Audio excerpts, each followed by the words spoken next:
with this.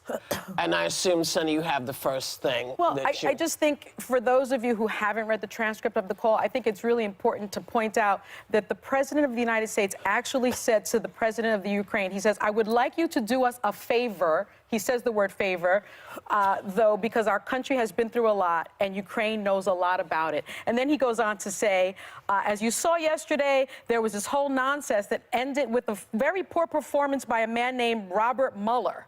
An incompetent performance, but they say a lot of it started with the Ukraine. And then he says, I will personally tell you that the president of Ukraine says, one of my assistants spoke with Mr. Giuliani. And then our president says, I would like you to speak to Mr. Giuliani and my Attorney General, Attorney General Barr.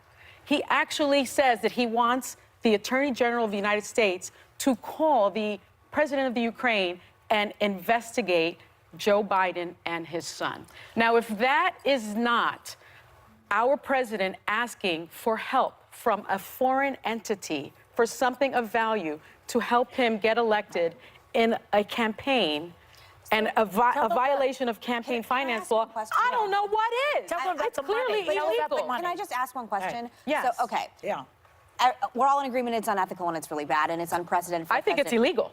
Okay, well, the question I have for you, though, is, okay, so we're going to go impeach. It gets through Congress. You actually think Mitch McConnell is going to continue and pass this in the Senate? I think it's an impeachable offense. I do not think that 2/3 of the Republican Senate will do what's right for this country and convict him of it. They will not. But the question I have going forward, because you said you think it's good for the country earlier, which I don't. I think it will unite historically this country when Americans, like during Watergate, watch what this president has been up to, lining his own pockets for the good of himself and the family. But the optics of Joe Biden isn't good either. But optics are not illegal. I'm just saying. By the way, can I just finish one quick thing? At the end of the call, he says, I will have Mr. Giuliani give you a call. It's all bad. I am also going to have Attorney General Barr call. Your economy is going to get better and better, I predict. Hello?